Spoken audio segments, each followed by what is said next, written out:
Salve, galera! Feliz ano novo! Que 2022 seja um ano espetacular aí para todos nós. Eu lembro de um jingle dos anos 90. 94 é um ano que vem cheio de emoções, tem o RV, Copa do Mundo ainda por cima, eleições. Esse ano é ano de eleição, é ano de Copa do Mundo. Tem tudo para ser um ano muito legal. Mas vamos falar aí do que tange a nossa paixão, o carro, e principalmente o que muita gente mais pergunta quando fala aí o que vai acontecer nesse ano, né? Ano que vem, no fim do ano passado, se perguntava o que vai acontecer com preços, né? O que vai acontecer com o nosso mercado. Então, acho que a gente precisa traçar aqui um panorama macroeconômico de tendências aí que já vem de alguns anos. Inclusive, se eu tiver uma resolução de ano novo, conseguir que cada vez mais pessoas na internet automotiva brasileira invertam aí a relação de causa e efeito e entendam que os preços de carro, eles são efeito, eles não são causa de nada, eles são efeito de um contexto macro. Então, por isso, eu preparei aqui até uma apresentaçãozinha, tipo uma palestra hoje. Vamos fazer uma coisa diferente para a gente entender o momento político-econômico do Brasil, não só atual, como dos anos recentes. E aí, galera, se você tem político de estimação, talvez até seja melhor você sair desse vídeo agora. Mas ninguém aqui está atribuindo, nós não vamos falar de governo Dilma, de governo Temer, de governo Bolsonaro, nós vamos falar só de números, das coisas que estão acontecendo, para a gente entender em que pé está a economia brasileira, e aí podemos até também debater um pouco por quê, mas principalmente como isso impacta o mercado automotivo e, portanto, como isso impacta a capacidade sua, minha, nossa, de qualquer um que gosta de carro, adquirir carros, né? A galera que gosta de carro e tem medo de falar de qualquer coisa de política e economia, depois não entende por que o carro está subindo de preço e não consegue mais, talvez, comprar o carro que queria. Mas vamos lá, vamos por partes aqui, algumas coisas que a gente precisa entender de macro tendências que já vem aí de alguns anos. Essa matéria aqui da Folha de São Paulo, do final de dezembro, é de realmente chorar no cantinho. O Brasil vai completar 16 anos de crescimento abaixo da média mundial. Ou seja, de 2011 a 2026, a gente vai passar a maior parte desse período aí, passou e vai passar os próximos anos, numa combinação de recessão e estagnação. Mas o que é importante aqui? Deem uma olhada no gráfico. Desde 87, né, isso aqui é uma pesquisa do Boletim Focus, né, projeções do FMI do Boletim Focus do Banco Central. Isso aqui é uma matéria da Folha de São Paulo, mas a fonte são com dados do FMI, do Banco Central e da Fundação Getúlio Vargas. Olhem só esse número aqui, ó, de 87 para cá, ou seja, praticamente o meu período de vida inteiro, aí, nos últimos 35 anos, o Brasil cresceu em média 2% ao ano nesses 35 anos, enquanto o mundo cresceu 3,4%. Ou seja, a gente cresce em média, nos últimos 35 anos, 1,4%, quase 1,5% a menos que o mundo. O que isso significa? Significa que, em bom português, a gente está ficando cada vez mais para trás do mundo, e de 2011 a 2026 essa tendência está se acentuando. Pensando no nosso tema aqui, mercado automotivo, carros, o que a gente ama, e pensando nos ciclos da indústria automotiva, que o ciclo de planejamento e lançamento de um produto e depois o ciclo de vida desse produto no mercado é de mais ou menos 5 anos, vocês estão vendo que o Brasil, em bom português, ele está ficando cada vez mais para trás da média mundial. Em relação ao mundo, nós estamos ficando mais pobres. Em termos absolutos, nos últimos 30 anos, a gente ficou assim... Opa! Importante desligar o celular quando vai gravar, né? Mas em resumo, a gente está ficando mais pobre em relação ao mundo, relativamente. E é sempre importante lembrar que o negócio automotivo ele é um negócio global. Carros como o Honda Civic e o Volkswagen Golf, eles não são planejados para o Brasil, para os Estados Unidos, para o Japão, para a Europa. Eles são planejados para o mundo. E aí que a gente acaba sofrendo cada vez mais à medida que a nossa renda média vai ficando defasada em relação ao resto do mundo. Vamos mostrar mais alguns números interessantes aqui, ó. Histórico do PIB brasileiro de 2011 a 2020. Vocês veem que 2013, na verdade, foi o último ano de crescimento forte do nosso PIB. E também, por coincidência, 2012 e 2013 são os 2 melhores anos da história da indústria automotiva brasileira. Por coincidência não, na verdade, né? Uma coisa é um pouco consequência da outra. E aí vocês percebem que de 2014 para cá, fazendo uma conta de padeiro, vocês somam aí as recessões, a gente está falando de anos ali 15, 16 e 20, que dá mais de 10% de recessão, e se você somar os crescimentos, a gente está falando de 3, 4%, ou seja, isso é outra coisa que eu vejo que o pessoal às vezes tem um pouco de dificuldade em entender. Se você tem 100 e perde 10%, você tem 90%. Aí se no ano seguinte você cresce 2%, agora você tem 92%, né? Mas você ainda está 8 atrás daquele momento em que você perdeu de 100 para 90. Então, traduzindo em números, né? Uma coisa importante também, esses números vão até 2020, mas a projeção do PIB agora de 2021 é de 4,5% a 5%, e para 2022, né? 2021 a gente meio que está entregando de volta o que caiu na pandemia em 2020, então 0 a 0, pau a pau, 20 com 21, e aí 2022 a gente volta a esse ritmo quase orgânico, né? Um país como o Brasil crescendo 1% ao ano, na verdade ele não está acrescentando renda, porque a quantidade, o crescimento populacional é mais ou menos esse. Então, está crescendo 1% a economia, mas está crescendo 1% a população, a renda per capita está ficando igual, né? Então, esse gráfico aqui é de chorar no cantinho, tem que ter um grande asterisco aqui em relação à questão cambial. Isso aqui é o PIB do Brasil de desde 1986, né? Mas o que nos interessa aqui é do pico da indústria automotiva brasileira, que é 2012, 2013 para cá. Vocês estão vendo que o PIB de 2011, na verdade, foi o recorde histórico, 2,6 trilhões de dólares. O PIB de 2021 vai ser em dólares, porque o real também perdeu muita força, a gente já vai falar um pouco mais sobre isso, vai ser de um pouco mais ali de 1 trilhão e 400, casa de 1 trilhão e 500, ou seja, em dólares, que é a moeda corrente do mundo, não simboliza exatamente o ganho e a perda de renda da população brasileira dentro do mercado brasileiro, mas simboliza sim como a economia brasileira está colocada diante da economia mundial. Reforçando sempre, o negócio automotivo é um negócio mundial, galera. Os carros, os produtos, eles são desenvolvidos para o mundo e ela é uma economia extremamente dolarizada, porque os fornecedores, a cadeia toda, ela é global. Então vocês veem que em 2021, 10 anos depois de 2011, o nosso PIB é um pouco mais do que a metade do que ele era 10 anos atrás. Então, agora, esse gráfico aqui é muito forte, né? Muito chocante. Está muito claro que, em relação ao mundo, né, em dólar, o Brasil está muito mais pobre do que ele era em 2011, 12, 13. Né?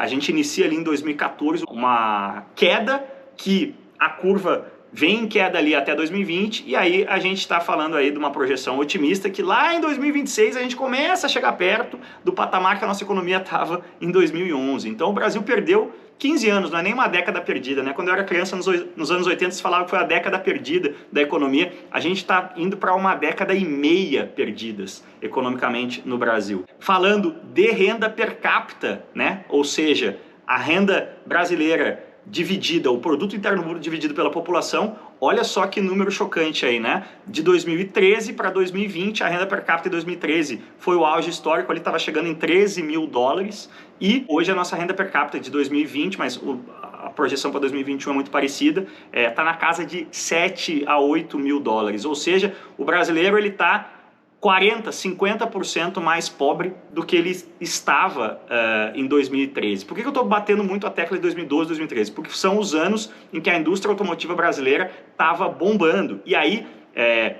os planejamentos ali, todo mundo projetava os próximos 5 anos da economia como um contínuo dessa curva. O que aconteceu foi o oposto, foi uma queda abrupta que a gente ainda está muito, mas muito distante de se recuperar. Agora vamos ver como é que isso afeta o seu bolso e, além do nosso bolso, o tipo de produto que está disponível para nós no nosso mercado. E aí é outra coisa que eu vejo que a galera também inverte muito causa e efeito. Vamos chegar lá. Vocês viram que a gente está falando de uma renda per capita hoje de 7 mil e poucos dólares versus uma renda per capita de 12 mil, quase 13 mil dólares lá em 2012, 13. Só que aí a gente está falando só em dólares, só que você e muita gente que comenta na internet fala, mas a gente ganha em reais. Sim, a gente ganha em reais, galera. E aí esse próximo gráfico aqui é bastante triste e preocupante, porque vocês olham lá, em 2012, 13, justamente os anos do auge da indústria automotiva e do PIB brasileiro, o real estava frente ao dólar, um dólar valia R$2 ali em 2012 e 2013. E na data desta gravação aqui, finalzinho de dezembro, o dólar está valendo 5,71. Então, vocês estão vendo que este real que o brasileiro ganha no seu dia a dia, ele vale cada vez menos. Só que toda a economia, toda a indústria automotiva, ela é dolarizada, ela funciona em dólares, ou seja, nós temos cada vez menos poder de compra dentro do mercado automotivo global. Mas, em cima disso, porque desgraça pouca no Brasil às vezes parece ser bobagem, a gente está falando de inflação recorde no momento aqui em 2021 no Brasil. Estamos falando de 19, 18, quase 20% de inflação anual. Ou seja, temos a inflação, né? Digamos que uma coisa de 100 reais, ou melhor, de 100 dólares, ela chegava aqui no Brasil por um X de reais. Hoje ela chega por um X mais 20% só em cima da inflação. Só que, em cima disso ainda, se você pegar ali no fim de 2020, a gente estava falando de um dólar a 4 reais. Agora a gente está falando de um dólar a 5,70. Para facilitar o cálculo aqui, vou falar de quase 6 reais. Ou seja, tem em cima desses 20% de inflação, quando você fala de um produto dolarizado como o carro, você tem que colocar ainda mais quase 50% de desvalorização do próprio real, de variação cambial. Então, aquela coisa de 100 dólares, agora ela custa 20% a mais por causa da inflação e 50% quase a mais por causa da desvalorização do real, ou seja, ela custa 70% a mais do que ela custava. Estou forçando um pouco aí, mas coisa de 50 e muito, 60 e poucos por cento a mais do que ela custava há um ano. E aí a gente tem que entender, aterrizar isso no nosso mercado automotivo que a gente tanto ama. Uma primeira prerrogativa muito importante, que é outra coisa que a internet automotiva brasileira tem que extirpar. A gente tem que partir de um princípio básico de que o diretor de vendas, o cara que constrói a estratégia, o CEO, o cara que define a precificação de uma montadora na filial brasileira, né? Todas as montadoras aí, que grandes players do nosso mercado, são globais, são americanas, são japonesas, são europeias.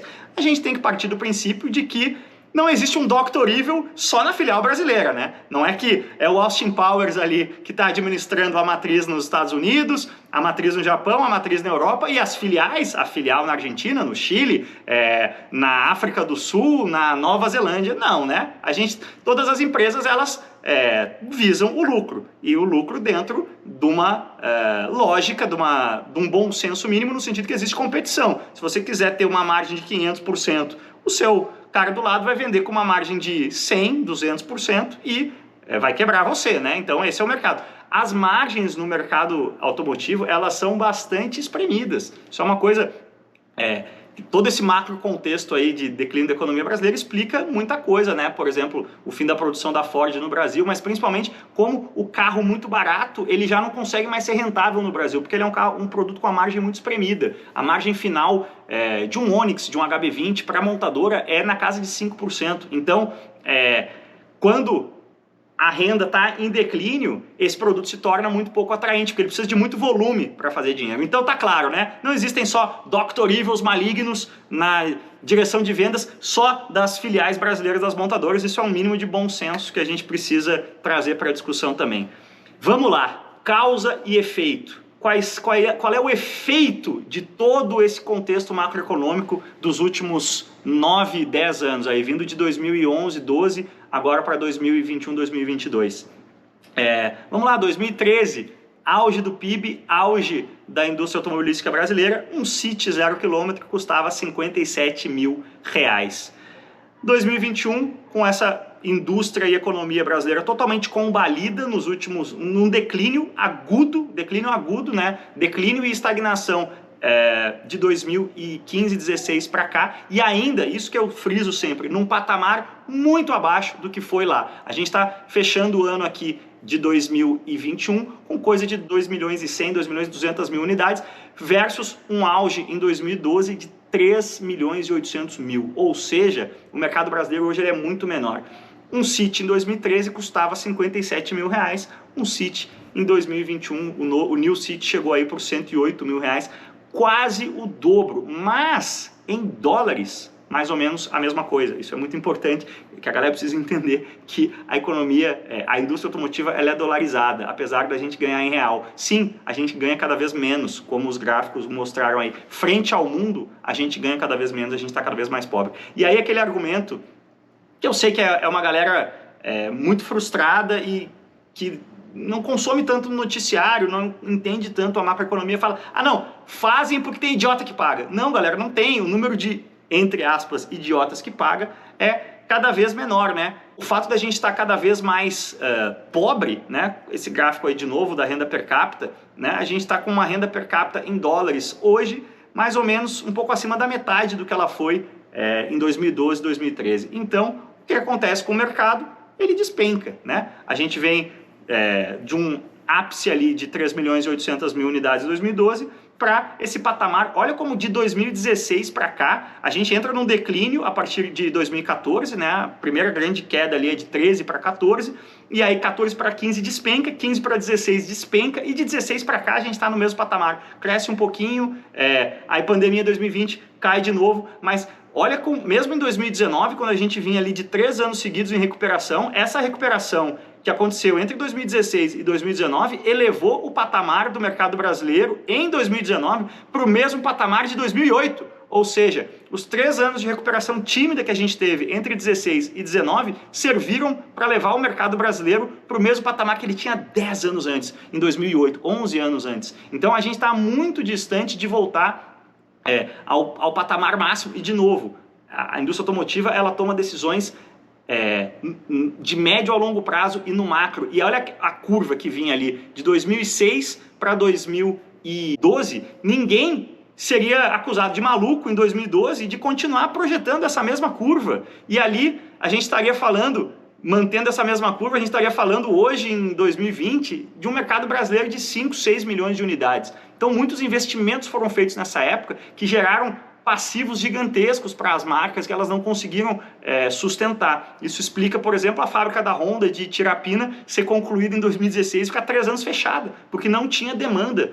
Foi um negócio, uma fábrica que foi inaugurada em 2016, foi planejada ali por volta de 2013, 2014, o investimento foi feito. Quando a fábrica ficou pronta, o mercado era metade do que era, não tinha demanda, não tinha o que produzir. Então a gente está fechando aqui o ano de 2021 na faixa de 2,2, muito abaixo ainda, patamares, em bom português, a gente está em 2021 no mesmo patamar que a gente estava em 2006, 2007, a gente está basicamente estagnado em matéria de mercado brasileiro há 15 anos, né? No sentido, pegando a curva total, evidentemente, né? Então, como isso nos afeta para 2022 e para os anos vindouros, né? Eu botei aqui o Civic e o City, mais uma vez estou usando esse exemplo, mas eu vou usar uns outros exemplos para não personalizar tanto, mas só para falar de carros aqui que recentemente passaram no canal, né? Por que o novo Civic não vem para o Brasil? Porque não existe massa crítica de pessoas com 35 mil dólares, que é o que custa um Civic de topo nos Estados Unidos. Essa conta não fecha, a Honda investir bilhões aqui para fazer o maquinário do novo Civic, não tem gente suficiente no Brasil com 200 mil reais para dar num carro que justifique o volume. Para rentabilizar um projeto desses, você precisa de, ou qualquer projeto de carro, na verdade, você precisa de ou muita margem com baixo volume, ou muito volume com uma margem menor. Então, como a margem está espremida com todas essas pressões macroeconômicas em cima do mercado brasileiro, as marcas precisam focar em carros que vão ter um volume razoável. Por isso que eu até brinquei no vídeo de review do City. O City é o novo Civic. Basicamente, o carro ali de 120, 130 mil reais, que era o papel que o Civic de 10ª geração estreou cumprindo no Brasil 4, 5 anos atrás. Hoje, esse mesmo produto nessa mesma faixa de renda, ele é o City, porque esse produto, com a desvalorização da moeda e a inflação, hoje ele custa bem mais. E aí o número de pessoas que, num país de renda decrescente, consegue abraçar esse valor maior dentro do orçamento é bem menor. Isso explica também porque, por exemplo, no caso da Gazoo Race, da Toyota, e falando da SW4 Gazoo também, que a gente avaliou recentemente, carros como o Supra, como o Yaris Gazoo, você não consegue construir um modelinho de negócio, porque chegariam no Brasil, um Supra no Brasil custaria 400, 500 mil reais, não gera um volume suficiente. Ah, mas na Argentina tem. Sim, aí tem uma outra questão, que as normas de homologação no Brasil, porque a gente tem uma indústria grande e um certo protecionismo, é muito mais caro e difícil homologar um carro aqui do que em países com indústria fraca ou indústria nula. O Chile, por exemplo, não tem indústria automotiva, então os carros entram a moda Miguelão ali, tem muito pouca exigência do governo para homologar um carro. Aqui no Brasil tem muita exigência, isso gera muito custo e você precisa ter uma projeção de um volume razoável para justificar esse investimento. Com carros muito de nicho, como o Supra e como o Yaris Gazoo, você não consegue fazer essa conta fechar. Aí a gente acaba tendo aí a marca Gazoo, por enquanto no Brasil ainda restrita a coisas mais cosméticas, como no Corolla Gazoo, na SW4 Gazoo. Felizmente a Toyota promete aí o Corolão Gazoo Racing de 300 cavalos, tração integral para esse ano, mas de novo, vão trazer 50 lotes, 50 unidades, 100 unidades num lote para ser um carro de imagem, como foi recentemente, já que eu falei bastante de Honda, o Civic SU de 10ª geração que eu tive, o primeiro lote tinha 60 unidades, né? É um carro que não vai fazer volume, não vai fazer rentabilidade. O pessoal da Honda, recentemente também, tive no teste da Fireblade, a Fireblade está sendo vendida a R$159 mil e a Honda Motos não faz dinheiro. Ela importa um pouquinho porque é um ícone, precisa ter no Brasil, mas não é um produto rentável para a marca, justamente por todas essas pressões macroeconômicas que a gente estava falando. Outro exemplo aqui, só citando exemplos de vídeos de carros que apareceram recentemente no canal, né? ID3 e ID4, ID3 e ID4 da Volkswagen, né? Todo mundo gravando, não, o ID4 vem porque um SUV, né, direcionado aí para um público mais abastado, na casa de R$400 mil, talvez funcione no mercado brasileiro, ou melhor, vai funcionar, vai ter um volume minimamente satisfatório para sustentar o produto. O ID3, um hatchback na casa de 300 mil, será que consegue fazer essa conta? Muita gente está duvidando que o ID3 vem, a Volkswagen ainda não confirmou nenhum dos dois, né? Eu tenho certeza absoluta que o ID4 vem, eu acho que o ID3 vem também, porque é um ícone da marca, é o Golf elétrico, mas não dá para ter certeza. No ponto de vista ali, a conta do ID4 faz muito mais sentido para a Volkswagen que do ID3. Isso explica também porque carros como a Ford Maverick vem só nas versões de topo, porque a versão de topo, baixo volume, mais margem. Quanto mais equipamento você coloca num carro, um pouquinho mais de margem você dá para a montadora, e aí você garante, né, que mesmo com um volume pequeno, que é o que o mercado brasileiro vai gerar em carros de 200, 250 mil reais, pelo menos você garante mais margem, já que o volume é pequeno. Então, assim, não parece muito animador, né, galera? 2022 é isso que a gente tem para esperar. E até separei uma frase do Luiz Carlos Moraes, que é o presidente da Anfávia. O que aconteceu? O mercado ainda cresceu esse ano porque tinha uma demanda muito reprimida, né? O 2020 foi um ano totalmente caótico, muito carro. O mercado despencou e muita gente que queria um carro não conseguiu ter acesso ao carro, e em 2021 ainda estava muito afetada pela pandemia a cadeia produtiva. Então hoje a gente está com fila de espera em vários modelos aí de 60, 90 dias, ainda é uma demanda reprimida porque a indústria, por causa do pipeline de produção, não conseguiu suprimir essa demanda. Agora, em meados de 2022, vai rolar, essa demanda reprimida vai estar atendida, digamos assim, a gente vai voltar para o jogo normal aí da indústria em relação de não ter mais fila de espera tão grande e tudo mais. E aí, putz, vai crescer o mercado. Novamente, as projeções da Anfávia não são muito otimistas, porque ano de eleição é sempre um ano de compasso de espera, galera. Historicamente, os anos de eleição, sempre todo mundo dá uma segurada no investimento para ver o que vai acontecer, seja na direção A, seja na direção B.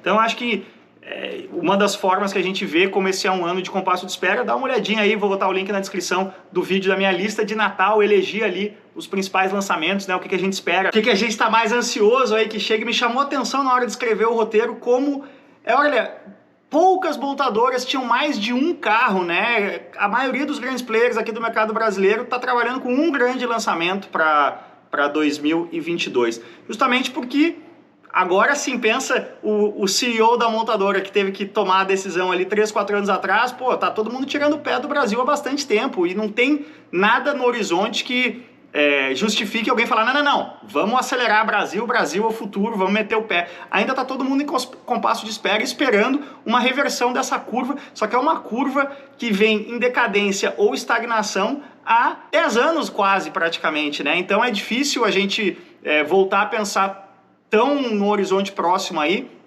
um cenário em que a indústria automotiva brasileira decole de novo, e aí a economia decole e a gente tenha mais uma renda subindo de novo, e aí as montadoras voltam a investir, a gente tenha cada vez mais novidades aqui, né? Vai demorar um bom tempo aí, a gente está falando de 4, 5 anos para quem sabe começar a ter o Brasil novamente como um player de ponta mesmo ali da indústria automotiva global, que ele pareceu ser ali em 2011, 12, 13, pareceu que a gente tinha chegado lá, né? Foi só um foguinho de palha.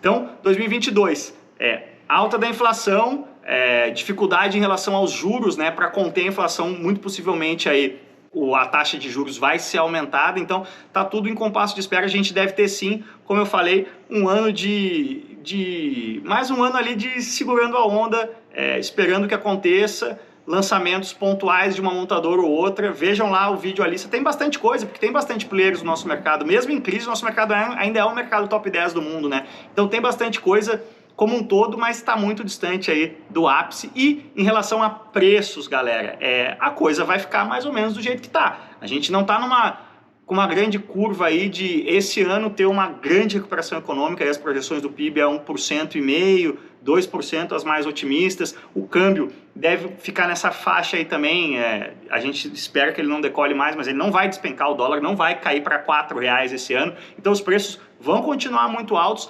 talvez porque aquela demanda reprimida que eu falei começou a ser mais atendida, vai começar a ter um pouco... O mercado está aquecido, né? Por falta de oferta, a demanda está alta, mas quando essa demanda der uma suavizada, a oferta vai começar a atender mais, aí talvez, eu não digo que os preços vão cair fortemente, mas eu imagino que no segundo semestre eles parem de crescer e quem sabe até diminuam um pouco, principalmente se o câmbio ajudar. Se o câmbio não ajudar, preço não vai cair. E a gente sabe como ano de eleição, costuma dar ali nas semanas anteriores, meses anteriores à eleição, cada pesquisa de presidente que sai costuma dar uma baita de uma flutuação no câmbio. Então, eu acho que talvez para 2023, sim, a gente volte a ter um cenário em que pelo menos os preços não subam quase que mensalmente, quinzenalmente, como está acontecendo hoje, mas ainda em 2022 vai ser um pouco difícil. No fim das contas, vou até citar o Core. Mas é a hora de comprar o carro, mano. Sempre a hora de comprar um carro vai ser a hora que você quiser comprar um carro. Se você ficar se medindo muito aí pelo contexto de uma série de fatores que, infelizmente, nenhum de nós, nem vocês aí, nem eu aqui, temos controle sobre, você vai deixar de viver, né? Então, se planeje, se adapte. Se você quer muito trocar de carro esse ano, troque, mas não fique, vou esperar baixar o preço, porque em 2022 a perspectiva aí não é de preços em queda. Beleza, galera? No fim, pareceu um pouco pessimista, mas é um pessimismo mais macro aí, né, do que vem dessa fotografia dos últimos 10 anos no Brasil. Eu acho que hoje a coisa, quando a gente olha a perspectiva dos próximos 2, 3 anos, a gente não vai voltar a ter um grande crescimento, mas as coisas estão assim, estagnadas ou ligeiramente melhorando em relação ao mercado automotivo brasileiro nos próximos 2 anos. E quem sabe, né, o Brasil é sempre uma caixinha de surpresas, como eu sempre brinco, a única pessoa que é capaz de fazer projeções. Se eu fosse um CEO de montadora no Brasil, eu contrataria certamente a mãe de Iná, infelizmente já faleceu, mas se ela fosse viva, porque é a única pessoa que tinha conhecimento científico necessário para planejar a médio e longo prazo nesta loucura de país chamada Brasil. Beleza, galera? Valeu demais, cuidem-se bem, aquele abraço, deixa o like aí, se inscreve no canal e desejo do fundo do meu coração um 2022 melhor, que 2020 e 2021 foram muito difíceis, né? Que um 2022 seja melhor aí para todos nós, para você, para sua família, para seus amigos, para todo mundo com quem você se importa. Valeu demais, cuidem-se bem e aquele abraço.